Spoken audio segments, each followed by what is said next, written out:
ఇప్పుడు వచ్చేసి విజయాలయ చోళుడు గురించి మాట్లాడుకుందాం. Vijayalaya చోళుడు very very important person. ఓకేనా, విజయాలయ చోళుడు అనమాట. సో ఇక్కడ విజయాలయ చోళుడు వచ్చేసి ఈయన యొక్క టైం పీరియడ్ చూసినట్లయితే 850 నుండి 870 వరకు తీసుకుంటాం అనమాట అనే యొక్క టైం పీరియడ్. ఓకేనా, విజయాలయ చోళుడు అనమాట. Very very important person. First ఈ నవీన చోళ రాజ్యాన్ని స్థాపించిన వాడే విజయాలయ చోళుడు. ఓకేనా, విజయాలయ చోళుడు అనేటువంటి సో ఈయన గురించి మనం నేర్చుకుంటాం అనమాట. ఓకేనా, ఫస్ట్ చూడండి, తీసుకోండి, ఇది కావేరీ రివర్ అనుకోండి. కావేరీ నది ఏ నది ఇది? కావేరీ నది. కావేరీ నదికి పైన ఒక రాజ్యం ఉంది. కావేరీ నదికి పైన ఇదంతా ఒక రాజ్యం అనుకోండి. కావేరీ నదికి కింద ఇదంతా కూడా ఒక రాజ్యం అనుకోండి. ఓకేనా, ఇక్కడ చూడండి, ఈ రాజ్యాన్ని ఏమని పిలుస్తారు, అనేది మనం చూస్తాం అనమాట.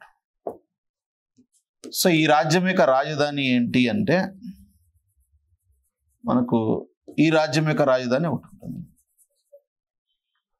సో ఈ రాజ్యానికి రాజధాని ఏంటంటే మదురై అన్నమాట. మదురై. సో ఈ రాజ్యానికి రాజధాని ఏంటంటే మనకి కంచి అన్నమాట. గుర్తుపెట్టుకోండి, కంచి అన్నమాట. సో ఈ మధ్యలో పోతున్నది ఏమంటున్నాం? కావేరీ రివర్ అన్నమాట. కావేరీ నదికి పైన ఒక రాజ్యం ఉంది, కింద ఒక రాజ్యం ఉంది. సో ఈ రాజ్యం పేరు చెప్పలేదు కదా మనకి. పేరు చూసినట్లయితే దీన్ని కంచి పల్లవులు లేదా నవీన పల్లవులు అని చెప్పచ్చు. నవీన పల్లవులు అనమాట. నవీన పల్లవులు వీళ్ళ రాజధాని కంచి కాబట్టి వాళ్ళని కంచి పల్లవులు అని కూడా పిలవచ్చు. వీళ్ళను నవీన పాండ్యులు అని పిలుస్తాం. అనమాట. సో నవీన పాండ్యులు అండ్ కంచి నవీన పల్లవులు. పైనేమో నవీన పల్లవ రాజ్యం, కిందేమో మదురైని పరిపాలిస్తూ మదురైని రాజధానిగా చేసుకుని నవీన పాండ్య రాజ్యం ఉందన్నమాట. ఇప్పుడు ఈ రాజ్యానికి ఒక సామంత రాజ్యం ఉంది. ఓకేనా, ఈ రాజ్యానికి ఇక్కడ ఒక సామంత రాజ్యం ఉంది. ఓకేనా, ఈ రాజ్యానికి ఇక్కడ ఒక సామంత రాజ్యం ఉంది. సో ఈ సామంత రాజ్యాన్ని పరిపాలిస్తూ చూడండి, ఇక్కడ నవీన పాండ్యులకు సామంతు రాజ్యంగా ఈ ఏరియాను అంటే కావేరీ డెల్టా భూముల్లో సో ఇక్కడ పరిపాలన చేస్తున్నది ఎవరంటే ముత్తరయ్యర్స్ అనమాట. ముత్తరయ్యర్లు అనమాట. ఇక్కడ నవీన పల్లవులకు సామంతుడు ఎవరంటే విజయాలయ చోళుడు అనమాట. విజయాలయ చోళుడు అనమాట. సో ఈయన యొక్క క్యాపిటల్ ఏంటంటే ఉరయూర్ అనమాట. చూడండి, ఇక్కడ ఈయన యొక్క క్యాపిటల్ ఏంటంటే ఉరయూర్ అనమాట. ఉరయూర్ అనేటువంటి పట్టణానికి చెందినటువంటి వాడే ఎవరు? విజయాలయ ఇక్కడ కాదు, పైన ఉరయూర్ అనేది ఇది కాదు, పైన ఉరయూర్. ఈ ఉరయూర్ అనేటువంటి ప్రాంతానికి చెందినటువంటి వాడే విజయాలయ చోళుడు అని గుర్తుపెట్టుకోండి. సింపుల్ అండి, వీళ్ళను గుర్తుపెట్టుకోవడం చాలా చాలా సింపుల్. మీరు ఈ మ్యాప్ పాయింటింగ్ ద్వారా వెళ్తే చాలా ఈజీ అనమాట. అసలు విజయాలయ చోళుడు అనేటువంటి వాడు ఎవరు అన్నప్పుడు నవీన పల్లవులకు సామంతుడు అనేది గుర్తుపెట్టుకోండి. నెక్స్ట్ తర్వాత నవీన పాండ్యులకు సామంతులు ఎవరంటే ముత్తరయ్యర్లు అనమాట. ఎవరు? ముత్తరయ్యర్లు అనమాట. ముత్తరయ్యర్ అనేటువంటి వ్యక్తి అక్కడ ఉన్నాడు అనమాట. సో కాబట్టి ఇప్పుడు ఈయనకు వీళ్ళు సామంతులు అనమాట. వీళ్ళు సామంతులు అనమాట. సో అంటే ఇక్కడ విజయాలయ చోళుడు నవీన పల్లవులకు సామంతుడు, ముత్తరయ్యర్లు వచ్చేసి నవీన పాండ్యులకు సామంతులు అనమాట. సో ఇప్పుడు ఏం చేయాలి? ఈ విజయాలయ చోళుడు అనేటువంటి వ్యక్తి ఈ ముత్తరయ్యర్లో ఉన్నటువంటి ఈ డెల్టా భూములను ఆక్రమించాలంటే ఈ ముత్తరయ్యర్ల భూభాగాలను ఆక్రమించాలంటే సో ఎవరి యొక్క హెల్ప్ తీసుకోవాలి? విజయాలయ చోళుడు నవీన పల్లవుల యొక్క సహకారం తీసుకోవాలి. కాబట్టి విజయాలయ చోళుడు తన సార్వభౌమాధికులైనటువంటి నవీన పల్లవుల యొక్క సహకారంతో ఓకేనా సో కావేరీ నదికి దక్షిణాన ఉన్నటువంటి ముత్తరయ్యర్ల ప్రాంతమైనటువంటి ఆ కావేరీ డెల్టా భూములను ఆక్రమించడం జరిగింది అనమాట. సో అలా ఆక్రమించి మొత్తం ఈ రెండు ప్రాంతాలను ఏకం చేసేసాడు అనమాట. ఎవరు? సో ఈ రెండు ప్రాంతాలను ఏకం చేసి ఈ ముత్తరయ్యర్లో ఉన్నటువంటి ప్రాంతంలో ఒక పట్టణాన్ని కూడా నిర్మించడం జరిగింది అనమాట. ఓకేనా, ఒక పట్టణాన్ని నిర్మించాడు. సో ఆ పట్టణాన్ని ఏమని పిలుస్తామంటే తంజావూరు అని చెప్పొచ్చు అనమాట. తంజావూరు అనే పట్టణాన్ని నిర్మించడమే కాకుండా తంజావూరు నందు ఒక టెంపుల్ కూడా కట్టించడం జరిగింది. ఆ టెంపుల్ ఏం పేరంటే నిశంబసూది అనే జైన దేవాలయాన్ని నిర్మించడం జరిగింది. సో ఇది ఒక జైన దేవాలయము, జైన ఆలయంగా మనం చెప్పొచ్చు అనమాట. సో ఈ టెంపుల్ పేరేం పేరు? నిశంబసూది టెంపుల్. ఓకేనా, నిశంబసూది అనేటువంటి ఒక టెంపుల్ను తంజావూరు అనేటువంటి పట్టణంలో నిర్మించినటువంటి వ్యక్తి విజయాలయ చోళుడు అన్నమాట. ఈ విజయాలయ చోళుడు ఏ పట్టణాన్ని నిర్మించాడని చెప్తున్నాం? తంజావూరు అనేటువంటి పట్టణాన్ని నిర్మించి ఈ తంజావూరును రాజధానిగా చేసుకుని 850వ సంవత్సరంలో స్వతంత్ర నవీన చోళ రాజ్యాన్ని స్థాపించడం జరిగింది అనమాట. సో స్వతంత్ర నవీన చోళ రాజ్య స్థాపకుడు ఎవరంటే విజయాలయ చోళుడు. అతని యొక్క క్యాపిటల్ ఏదంటే తంజావూరు అనేటువంటి పట్టణాన్ని నిర్మించినటువంటి వాడు విజయాలయ చోళుడు అనమాట. ఈ విజయాలయ చోళుడు తంజావూరును రాజధానిగా చేసుకుని 850వ సంవత్సరంలో స్వతంత్ర నవీన చోళ రాజ్యాన్ని స్థాపించాడు. మరి ఆయన ఆయన కట్టించినటువంటి తంజావూరు ప్రాంతం ఎక్కడ ఉంది అంటే ముత్తరయ్యర్ల భూభాగంలో ఉంది. అసలు ఆ ముత్తరయ్యర్లు ఎవరు అంటే నవీన పాండ్యుల యొక్క సామంతులు అనమాట. ఓకేనా. సో కాబట్టి ఈ రాజ్యం ఉంది, ఇక్కడ ఒక రాజ్యం ఉంది, ఇక్కడ ఒక చిన్న రాజ్యం ఉంది, ఇక్కడ ఒక చిన్న రాజ్యం ఉంది. సో కాబట్టి నవీన పల్లవుల సామంత రాజు అయినటువంటి విజయాలయ చోళుడు ఏం చేశాడంటే నవీన పల్లవుల యొక్క సహకారంతో వాళ్ళ సైన్యాన్ని తీసుకొని కావేరీ నదిని దాటి దక్షిణాన ఉన్నటువంటి కావేరీ డెల్టా భూముల్లో ఉన్నటువంటి ముత్తరయ్యర్లను ఓడించి, ఓకేనా, సో ఆ ప్రాంతాలను ఆక్రమించుకొని ఆ ప్రాంతాన్ని ఈ ప్రాంతాన్ని ఏకం చేసి ఒక చిన్న రాజ్యాన్ని ఏర్పాటు చేసుకొని దానికి తంజావూరు అనేటువంటి పట్టణాన్ని నిర్మించి తంజావూరును రాజధానిగా చేసుకుని 850 సంవత్సరంలో స్వతంత్ర నవీన చోళ రాజ్యాన్ని స్థాపించడం జరిగింది. ఎవరైనా? విజయాలయ చోళుడు. కాబట్టి నవీన చోళ రాజ్య స్థాపకుడు ఎవరు అన్నప్పుడు మనకు విజయాలయ చోళుడు. చూడండి, నవీన చోళ రాజ్య స్థాపన ఎప్పుడు జరిగిందమ్మా? 850 అనమాట, క్రీస్తు శకం 857లో. ఓకేనా. నవీన చోళుల యొక్క రాజధాని ఏది అన్నప్పుడు తంజావూరు అని చెప్పచ్చు. తంజావూరు అని. నవీన చోళ రాజ్య స్థాపకుడు ఎవరంటే విజయాలయ చోళుడు అనమాట. విజయాలయ చోళుడు అనమాట. విజయాలయ చోళుడు నిర్మించినటువంటి పట్టణం ఏదంటే తంజావూరు అని చెప్పచ్చు. తంజావూరులో ఆయన ఏ మతాన్ని పాటించినట్టు తెలుస్తా ఉంది? జైన మతము అనమాట. జైన మతాన్ని పాటిస్తూ తంజావూరులో ఆయన నిర్మించినటువంటి టెంపుల్ పేరు ఏం పేరంటే నిశంబసూది అనమాట. నిశంబసూది అనేటువంటి దేవాలయాన్ని నిర్మించడం జరిగింది అని. ఓకేనా. సో ఇతడే మనకు మళ్ళీ తర్వాత కాలంలో ఈ యొక్క పల్లవులు అండ్ నవీన పాండ్యులు అండ్ పల్లవుల మధ్య ఎప్పుడు కూడా తరచు యుద్ధాలు కూడా జరుగుతూ ఉండేటి అనేది మనం తెలుసుకోవాల్సినటువంటి అంశం అనమాట. ఓకేనా. సో ఇప్పుడు ఎప్పుడైతే ఇక్కడ ఈ వైపు ఉన్నటువంటి చోళులకు నవీన పల్లవులకు సామంతులైనటువంటి విజయాలయ చోళుడు ఈ వైపు వచ్చి వీళ్ళ సామంతులైనటువంటి ముత్తరయ్యర్లను ఓడించి డెల్టా భూములను ఆక్రమించడంతో వీళ్ళకు కోపం వచ్చి వీళ్ళు ఏం చేస్తారంటే తరచూ ఈ ప్రాంతాల మీద దాడులు చేస్తూ వచ్చేవాళ్ళు అనమాట. ఓకేనా. ఈ కావేరీ డెల్టా భూముల కోసం నవీన పాండ్యులు ఏం చేసేవారు? ఎప్పుడు కూడా యుద్ధాలు చేస్తూ వచ్చారు అనేది గుర్తుపెట్టుకోండి. ఓకేనా. ఇలాంటి ఈయన యొక్క రాజ్యాధికారం గురించి ప్రస్తావించినటువంటి శాసనమే తిరునాడుంగలం శాసనం అనమాట. ఆ శాసనం పేరు తిరునాడుంగలం శాసనము అనమాట. తిరునాడుంగలం శాసనము అనమాట. ఈ తిరునాడుంగలం శాసనాన్నే తిరుచునాపల్లి శాసనం అని కూడా పిలుస్తాం. తిరుచునాపల్లి శాసనము అనమాట. సో కాబట్టి తిరుచునాపల్లి లేదా తిరునాడుంగలం శాసనం అనేది మనకు ఈ విజయాలయ చోళుని యొక్క చరిత్రకు ప్రధాన ఆధార శాసనంగా చెప్పడం జరుగుతుంది అనమాట. మీకు ఆల్రెడీ చెప్పిన శాసనాలకు సంబంధించి దాంట్లో తిరునాడుంగలం శాసనం ఈ విషయాన్ని ప్రస్తావిస్తూ ఉంది అనేది గమనించాల్సిన అంశం అనమాట. ఓకేనా. కాబట్టి విజయాలయ చోళుడు అంటానే మనం గుర్తు రావాల్సిన అంశం ఏంటంటే క్రీస్తు శకం 850 సంవత్సరంలో నవీన చోళ రాజ్య స్థాపన జరిగింది. సో నెక్స్ట్ తర్వాత ఇతడు ఎవరికి సామంతుడిగా ఉంటూ రాజ్య స్థాపన చేయాల్సి వచ్చిందంటే నవీన పల్లవులకు సామంతుడిగా ఉన్నాడు. ఉరయూరు ప్రాంత నివాసి. ఈ ఉరయూరు ప్రాంత నివాసిగా ఉంటూ నవీన పల్లవులకు సామంతులుగా ఉంటూ కావేరీ నదికి దక్షిణాన ఉన్నటువంటి నవీన పాండ్యుల సామంతులైనటువంటి ముత్తరయ్యర్లపై దాడి చేసి ఆ ముత్తరయ్యర్ల యొక్క ఆధీనంలో ఉన్నటువంటి భూభాగాలను ఆక్రమించడం జరిగింది. అంతేకాకుండా ఆక్రమించిన భూభాగంలో ఒక కొత్త నగరాన్ని నిర్మించడం జరిగింది, ఒక సుందరమైన నగరాన్ని నిర్మించారు. ఆ నగరం పేరు ఏంటంటే తంజావూరు అని పిలుస్తాం. ఈ తంజావూరులో ఒక ఆయన జైన మతాన్ని పాటిస్తూ ఒక జైన దేవాలయాన్ని నిర్మించడం జరిగింది. ఆ జైన దేవాలయాన్ని మనం నిశంబ సూదే టెంపుల్ అని పిలుస్తాం. సో కాబట్టి ఆ టెంపుల్ కన్స్ట్రక్షన్ పరంగా తీసుకున్నప్పుడు ఈ నిశంబ సూదే అనేటువంటి టెంపుల్ చాలా చాలా ఇంపార్టెంట్ అనమాట. ఓకేనా. సో ఈ నిశంబ సూదే అనేటువంటి దేవాలయ నిర్మాణం అనేది సో ఎక్కడ జరిగింది, తంజావూరులోనే ఉంది అనమాట. ఓకేనా. సో ఈ విధంగా ఆయన ఆ ప్రాంతాలను ఏకం చేసి తంజావూరును రాజధానిగా చేసుకొని రాజ్య స్థాపన చేసి పరిపాలన చేస్తున్న సమయంలో కింద ఉన్నటువంటి ఎవరు ఇంతకుముందు ముత్తరయ్యర్ల యొక్క సార్వభౌమాధికులు అయినటువంటి ఈ నవీన పౌండులు ఎప్పుడు కూడా తమ పోగొట్టుకున్నటువంటి భూభాగాలను ఆక్రమించడం కోసం తరచూ ఈ యొక్క విజయాలయ చోళుల మీద యుద్ధాలు చేస్తూ వచ్చినట్లుగా మనకు తెలుస్తూ ఉంది అనేది గుర్తుపెట్టుకోవాల్సిన అంశం అనమాట. సో కాబట్టి ఇతని యొక్క బిరుదులు చూసినట్లయితే బిరుదులు, ఓకేనా, ఇతని బిరుదులు చూస్తే ఒకటి రాజకేసరి, ఓకేనా, రాజకేసరి పరకేసరి వర్మన్. సో ఇతని బిరుదు మొదటి బిరుదు వచ్చేసి రాజకేసరి, రెండవది పరికేసరి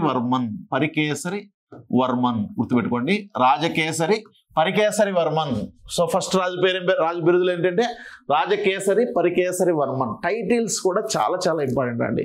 సో ఖచ్చితంగా మీకు చెప్తున్నా నేను 30 మార్కుల్లో మినిమం 3 మార్కులు, ఓకేనా, మినిమం 3 మార్కులు కేవలం బిరుదుల మీద వచ్చే అవకాశం ఉంది. అదే ఏపీ హిస్టరీకి అయితే 75 మార్క్స్లో మినిమం 4 నుంచి 5 క్వశ్చన్లు కేవలం బిరుదుల మీద అడిగే అవకాశం ఉంది. ఓకేనా. సో అది ఎవరి బిరుదులైనా కావచ్చు. సో ఇక్కడ రాజు అని తీసుకున్నప్పుడు లేదా కవులు కానీ కళాకారులు కానీ లేదంటే నర్తకీమణులు కానీ లేకపోతే ట్రావెలర్స్ కానీ నెక్స్ట్ తర్వాత రాజులు కానీ వీళ్ళందరూ కూడా వీళ్ళకి సంబంధించిన టైటిల్స్ అనేటివి మనం చాలా మోస్ట్ ఇంపార్టెంట్ అనమాట. సో ఇతని దగ్గరకు వచ్చాక రాజకేసరి అనేటువంటి బిరుదు ఉంది, పరికేసరి వర్మన్ అనేటువంటి బిరుదు, 2 బిరుదులు ఉన్నాయన్నమాట. సో ఈ ఎగ్జామ్ పాయింట్ ఆఫ్ వ్యూలో ఈయన దగ్గర నుంచి మనకి ఏం రావచ్చు అన్నప్పుడు మెయిన్ నాకు తెలిసి ఈయన ఏ మతాన్ని పాటిస్తున్నాడు అనేది అడగచ్చు. ఓకేనా. ఈయన ఫాలో అవుతున్నటువంటి రిలీజన్ ఏది, ఇతనికి సంబంధించిన ఇతడు ఏ మతాన్ని ఫాలో అయ్యాడంటే జైన మతాన్ని ఫాలో అయ్యాడు అనేది గుర్తుపెట్టుకోండి. ఓకేనా.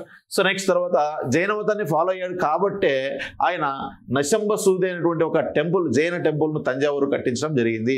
సో అది గుర్తుపెట్టుకోండి. 2 బిట్ రావచ్చు. జైన మతాన్ని ఏ మతాన్ని పాటించాడంటే జైన మతం. సో జైన టెంపుల్ నిశంబ సూదే అనే జైన టెంపుల్ని ఎక్కడ నిర్మించాడంటే తంజావూరు. ఓకేనా. సో 2 బిట్లు. నెక్స్ట్ తర్వాత ఇతను ఏ పట్టణాన్ని నిర్మించాడంటే తంజావూరు పట్టణాన్ని నిర్మించాడు. సో ఈ 3 ప్రధానమైనటువంటి అంశాలు. ఓకేనా. కాకపోతే ఇతడు ఎవరికి సామంతుడిగా ఉంటూ రాజ్యాధికారానికి వచ్చాడంటే నవీన పల్లవులు అన్నమాట. ఎవరి మీద దాడి చేశాడంటే ముత్తరయ్యర్లపై. అసలు వాళ్ళు ఎవరంటే నవీన పాండ్యులకు సామంతులు. ఓకే అండి, ఇంతకంటే ఇంకేం అవసరం లేదు దీని గురించి. ఓకేనా. నెక్స్ట్ తర్వాత ఇతని యొక్క టైటిల్స్ అంటే ఒక 5-6 క్వశ్చన్లు ఇక్కడ నుంచి రైజ్ చేయొచ్చు అనమాట మనం. నెక్స్ట్ రెండవ రాజు గురించి చూద్దాం. రెండవ రాజు పేరు ఏం పేరంటే మొదటి ఆదిత్య చోళుడు అన్నమాట. మొదటి ఆదిత్య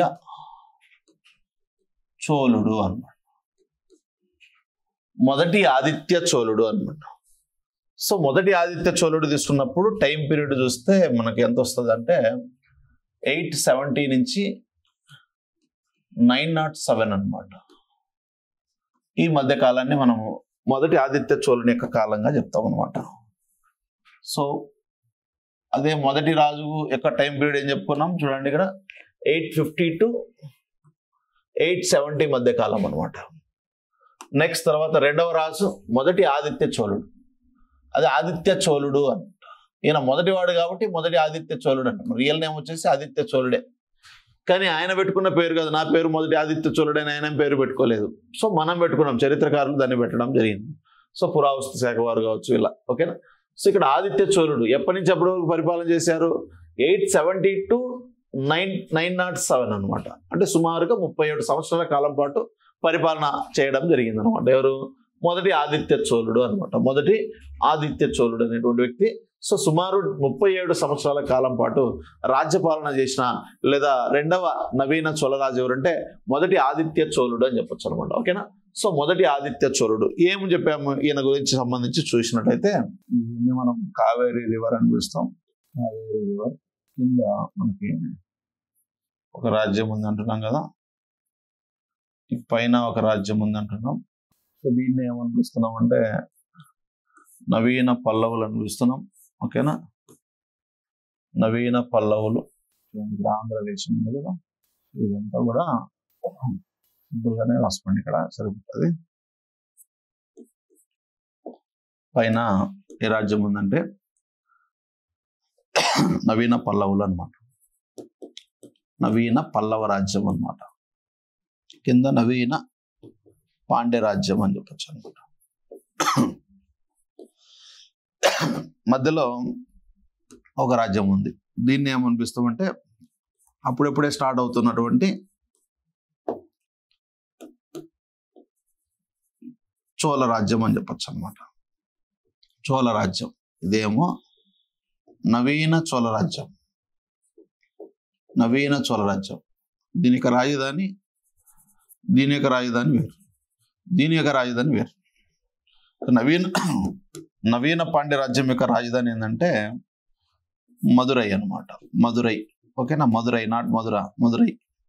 సో నవీన పల్లవుల యొక్క రాజధాని ఏంటంటే కంచి అనమాట.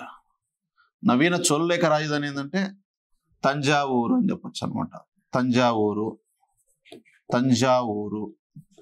కాబట్టి ఇక్కడ నవీన చోళులు, వీళ్ళు నవీన చోళులు. ఇప్పుడు నవీన చోళుల్లో 850 నుంచి 870 వరకు మొదటి పాలకుడు పరిపాలన చేశాడు. సో నెక్స్ట్ తర్వాత 870 to 907 వరకు రెండవ పాలకుడు రాజ్యాధికారానికి రావడం జరిగింది. ఆయన పేరే సో ఆదిత్య చోళుడు అనమాట. ఏ చోళుడు? ఆదిత్య చోళుడు అనమాట. సో ఈ ఆదిత్య చోళుడు, ఓకేనా, సో ఎవరెవరికి అంటే ఇక్కడ రాజ్యాధికారానికి వచ్చి ఇక్కడ పరిపాలన చేస్తున్న సమయంలో నవీన పల్లవులు ఉన్నారు, ఇక్కడ నవీన పాండ్యులు ఉన్నారు, నవీన పల్లవులు ఉన్నారు, నవీన పాండ్యులు ఉన్నారు అనమాట. ఓకేనా. సో నవీన పల్లవులు నవీన పాండ్యులు అన్నమాట. వీళ్ళ కాలంలో ఈయన ఏం చేశాడంటే అప్పుడప్పుడు ఫస్ట్ వచ్చేసి మనకు విజయాలయ చోళుడు నవీన పల్లవులకు సామంతుడే కదా. ఆయన రాజ్య స్థాపన జరిగిన తర్వాత కూడా నవీన పల్లవులకు సామంతుడుగానే ఉంటాడు. నెక్స్ట్ ఆయన తర్వాత వచ్చినటువంటి ఆదిత్య చోళుడు కూడా నవీన పల్లవులకు సామంతుడుగానే ఉంటాడు. ఓకేనా. తొలి దశలో నవీన పల్లవులకి సామంతుడుగానే ఎవరుంటారు? రెండవ రాజు కూడా సామంత రాజుగానే ఉంటాడు. అంటే సామంత రాజు అంటే ఏం లేదు, సో తన సార్వభౌమాధికారికి ట్యాక్స్ కడుతూ ఉంటాడు అనమాట.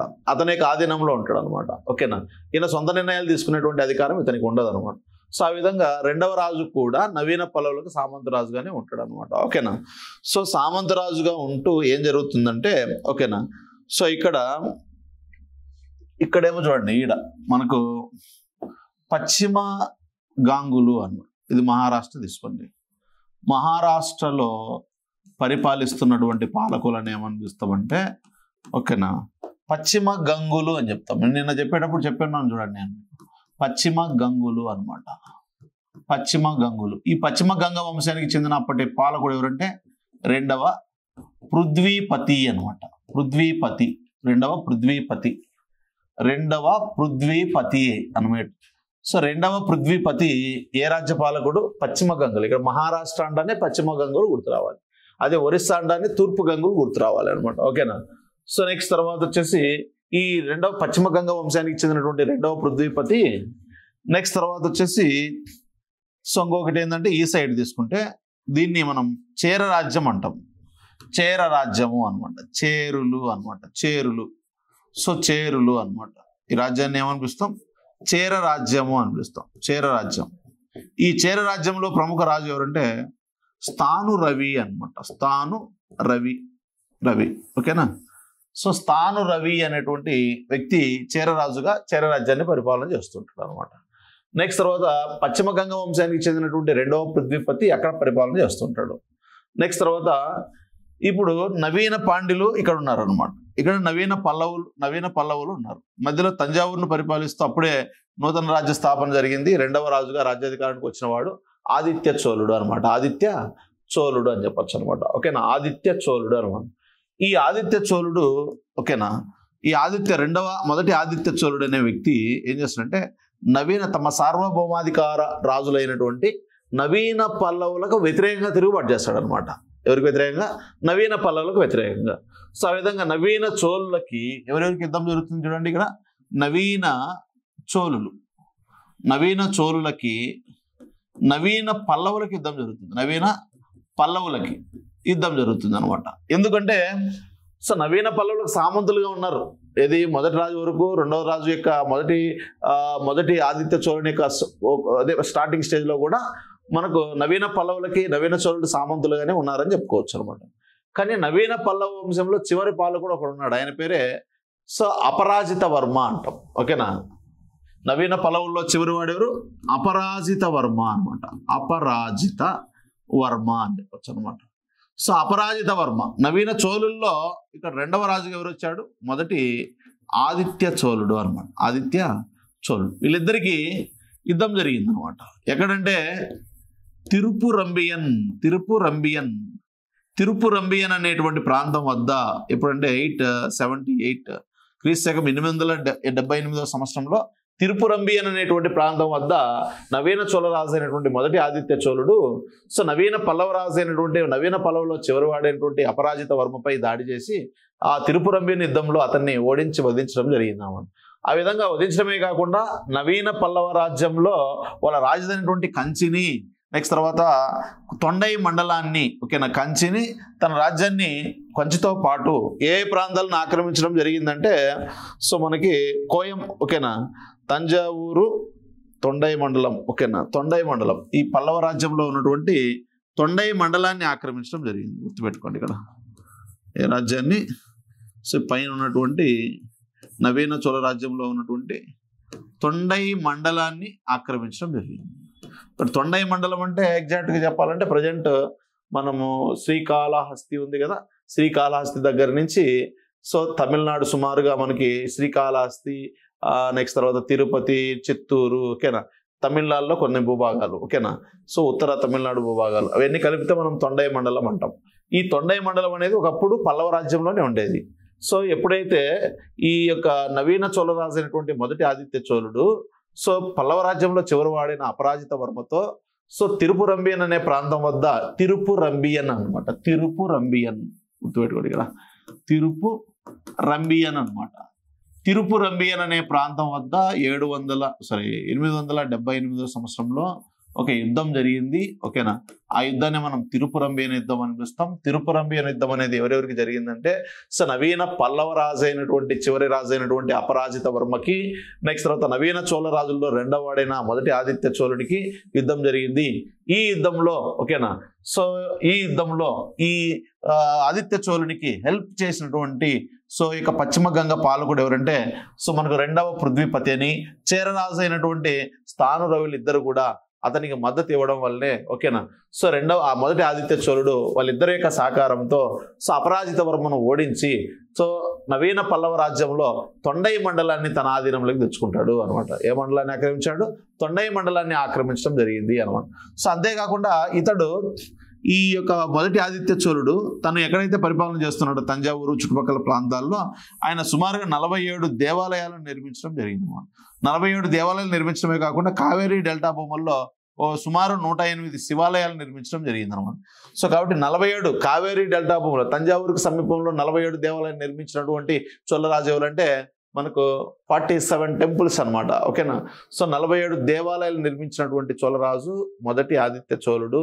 అదే కావేరీ డెల్టా భూములలో 108 శివాలయాలు నిర్మించింది. ఇక్కడ 108 100 శివాలయాలు నిర్మించింది ఎవరు అని అడగచ్చు, లేదా 108 శివాలయాలు నిర్మించింది ఎవరు, ఓసారి 108 శివాలయాలు నిర్మించింది ఎవరు, 360 శివాలయాలు నిర్మించింది ఎవరు, 3 శివాలయాలు నిర్మించింది ఎవరు అన్నప్పుడు ఇక్కడ చూడండి, ఇక్కడ 100 శివాలయాలు అంటే మొదటి అదే నరసింహవర్మ, రెండవ నరసింహవర్మ, రెండవ నరసింహ అంటే ఇక్కడ అదే బాదామి చాళుక్యులు ఉన్నారు కదా, బాదామి చాళుక్యుల్లో మనకి మొదటి అదే బాదామి చాళుక్యులు అంటానా, పల్లవులు, ఓకేనా, ఎవరుంటే మహాపల్లవుల్లో రెండవ నరసింహవర్మ అనేటువంటి వ్యక్తి పరమ శివభక్తుడిగా ఉంటూ 100 శివాలయాలు నిర్మించడం జరిగింది.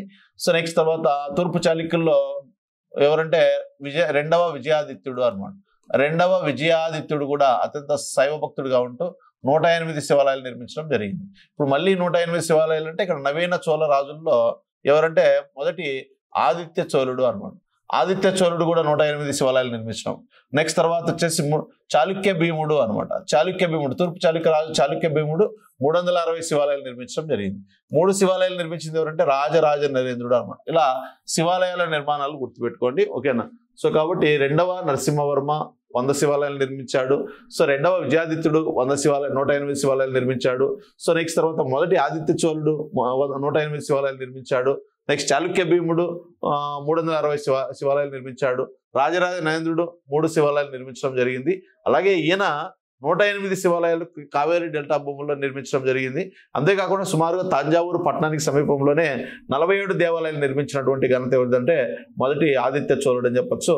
ఈ మొదటి ఆదిత్య చోళునికి తిరుపురంబి యుద్ధంలో అపరాజిత వర్మను ఓడించడంలో అతనికి సహాయ సహకారాలు అందించినటువంటి పశ్చిమ గంగ పాల్గొడు ఎవరంటే రెండవ పృథ్వీపతి.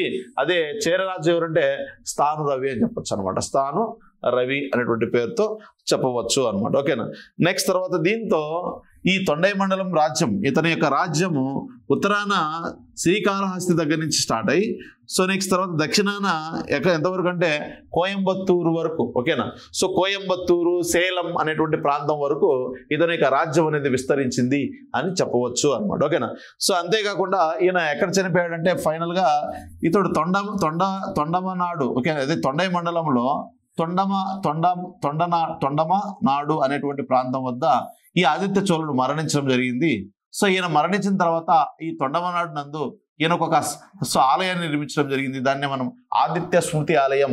ఈ ఆదిత్య స్మృతి ఆలయాన్ని తన కుమారుడైనటువంటి మొదటి పరాంతక చోళుడు నిర్మించడం జరిగింది అని. సో కాబట్టి తొండమనాడు, సో తిరుపతి దగ్గరగా తొండమనాడు అనే ప్రాంతం వద్ద ఆదిత్య స్మృతి ఆలయం అనేది ఉంటుంది. ఆదిత్య స్మృతి ఆలయం ఎవరికి గుర్తుగా నిర్మించబడింది అంటే ఆ మొదటి ఆదిత్య చోళునికి గుర్తుగా నిర్మించబడింది.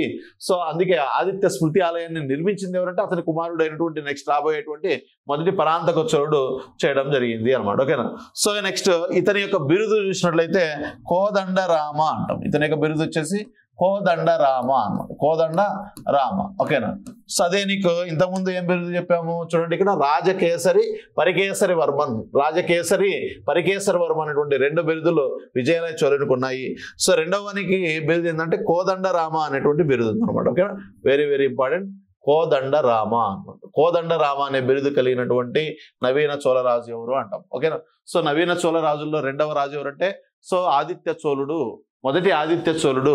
ఈ మొదటి ఆదిత్య చోళుడు అనేటువంటి వ్యక్తి సో ఇక్కడ తన సార్వభౌమాధికారులు అయినటువంటి నవీన పల్లవుల్లో చివరివాడైనటువంటి అపరాజిత వర్మను సో ఏ యుద్ధంలో ఓడించి హతమార్చాడంటే తిరుపురంబియన్ యుద్ధంలో. తిరుపురంబియన్ యుద్ధం ఎప్పుడు జరిగిందంటే 878వ సంవత్సరంలో జరిగింది.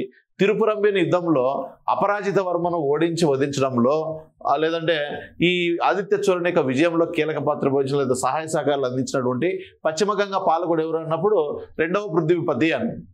అదే సో మనకు చేరరాజు ఎవరంటే స్థాను రవి అని చెప్తాం అనమాట. ఓకేనా. సో ఆ విధంగా తన రాజ్యాన్ని ఇతడు తన సార్వభౌమాధికులైనటువంటి నవీన పల్లవులను ఓడించి సో నవీన పల్లవులో చివరివాడైనటువంటి అపరాజిత వర్మను ఓడించి సో ఆ రాజ్యంలో ఉన్నటువంటి తొండై మండలాన్ని జయించడం జరిగింది. తొండై మండలాన్ని జయించడం జరిగింది అనమాట. నెక్స్ట్ తర్వాత వచ్చేసి ఈ యొక్క అదే తొండై మండలాన్ని జయించిన తర్వాత అతని యొక్క రాజ్యం శ్రీకాళహస్తి నుంచి కోయంబత్తూరు, సేలం వరకు విస్తరించినట్టు తెలుస్తూ ఉంది. నెక్స్ట్ తంజావూరుకు దగ్గరగా ఈయన 47 వరకు దేవాలయాలు నిర్మించాడు. సో కావేరీ డెల్టా భూముల్లో సుమారుగా 108 శివాలయాలు నిర్మించినటువంటి వ్యక్తి ఎవరంటే మనకు మొదటి ఆదిత్య చోళుడు. ఇతని యొక్క బిరుదు ఏంటంటే కోదండ రామ అనేటువంటి పేరుతో పిలుస్తాం అనమాట. కోదండ రామ అనేటువంటి పేరుతో పిలుస్తాం. 100 శివాలయాలు నిర్మించినటువంటి పల్లవ రాజు ఎవరంటే 2వ నరసింహవర్మ. అంటే ఈ రాజ్యంలో 100 శివాలయాలు నిర్మించిన వాడు ఉన్నాడు అనమాట. ఓకేనా. సో అదే ఈ రాజ్యంలో మొదటి ఆదిత్య చోళుడు 108 శివాలయాలు నిర్మించాడు అన్న. నెక్స్ట్ తర్వాత సో వాళ్ళకంటే పైన ఉన్నది ఎవరు? తూర్పు చాళుక్యులు కదా. తూర్పు చాళుక్యుల్లో మనకు 108 శివాలయాలు అంటే ఏమొస్తుంది? 2వ విజయాదిత్యుడు. 108 శివాలయాలు 2వ విజయాదిత్యుడు. 360 శివాలయాలు చాళుక్య భీముడు. నెక్స్ట్ 3 శివాలయాలు రాజరాజ నరేంద్రుడు. ఈ విధంగా తీసుకుంటాం అనమాట. ఓకేనా. సో ఈ కాలం ఈ శివాలయాల నిర్మాణం అంతా కూడా ఒకే కాంటెంపరీ పీరియడ్ అనమాట. సమకాలిక కాలంగా మనం దీన్ని చెప్పవచ్చు. పైన వచ్చేసి ఈ ఏరియాలో తూర్పు చాళుక్యులు ఉంటే ఈ మధ్య కింద ఎవరు ఉన్నారు? నవీన పల్లవులు ఉన్నారు. నేను ఈ పైకి తీసుకెళ్ళాను ఎందుకంటే మీకు అర్థమవుతుందని తీసుకెళ్ళాను, కానీ కిందనే ఉంటాయి ఇవన్నీ కూడా. సో కాబట్టి ఇక్కడేమో మనకి ఏముంటుంది? తూర్పు చాళుక్యులు ఉంటారు, ఇక్కడేమో నవీన పల్లవులు ఉంటారు. సో మధ్యలో నది పోతా ఉంటుంది. నెక్స్ట్ కింద వచ్చేసి నవీన పాండ్యులు ఉంటారు. ఆ రాజ్యాన్ని ఈ రాజ్యంలో కొంత ప్రాంతాలను ఆక్రమించుకుంటూ స్లోగా ఈ రాజ్యాన్ని అంతం చేసి మొత్తం చోళ రాజ్యంగా విస్తరించబడుతుంది అని చెప్పొచ్చు అనమాట. ఓకేనా. చోళ రాజ్యంగా విస్తరించబడుతుంది అని చెప్పొచ్చు అనమాట. ఇది మనకి ఈయనకు సంబంధించినటువంటి అంశంగా చెప్పొచ్చు. ఓకేనా. సో ఈ ఆక్రమణ జరగకముందు అప్పుడప్పుడు ఫస్ట్ ఇదంతా కూడా మనకు నవీన పల్లవుల మీద దాడి చేయడానికంటే ముందు సో వీళ్ళకి సామంతుడిగా ఉన్నాడు కాబట్టి ఎవరు? ఆదిత్య చోళుడు. వీళ్ళు యుద్ధాలు చేసుకుంటున్నప్పుడు వీళ్ళ తరపున వీళ్ళతో పోరాటం చేసేటువంటి వాడు అనేది కూడా మనకు తెలుస్తా ఉంది అనమాట. సో ఇతని దగ్గర మనకి ఏమి ఎగ్జామ్లు అడిగే అవకాశం ఉందంటే 108 శివాలయాలు నిర్మించినటువంటి చోళరాజు ఎవరని అడగచ్చు, తంజావూరుకు సమీపంలో 47 శివాలయాలు నిర్మించినటువంటి వాడు ఎవరని అడగచ్చు, లేదంటే అదే నవీన పల్లవ వంశాన్ని పూర్తిగా అంతం చేసి సో తొండై మండలాన్ని ఆక్రమించినటువంటి చోళరాజు ఎవరంటే మొదటి ఆదిత్య చోళుడు అని చెప్పొచ్చు అనమాట. ఓకేనా. సో అంతేకాకుండా మొదటి చోళరాజు అయినటువంటి మొదటి నవీన పల్లవులో చివరివాడైనటువంటి అపరాజిత వర్మను ఏ యుద్ధంలో ఆయన వధించడం జరిగింది అంటే తిరుపురంబేన్ యుద్ధం. ఈ తిరుపురంబేన్ యుద్ధం ఎప్పుడు జరిగిందంటే 878 సంవత్సరంలో జరిగింది. సో ఈ యుద్ధంలో అతనికి హెల్ప్ చేసింది ఎవరంటే రెండవ పృథ్వీపతి అండ్ స్థానురవిలో హెల్ప్ చేశారు. ఇతని యొక్క టైటిల్ ఏంటంటే కోదండ రామ. సో 108 శివాలయాలు కూడా నిర్మించడం జరిగింది. సో ఇది ఈయనకు సంబంధించినటువంటి అంశం అనమాట. ఓకేనా. సో ఇది రెండవ రాజుకు సంబంధించిన అంశం.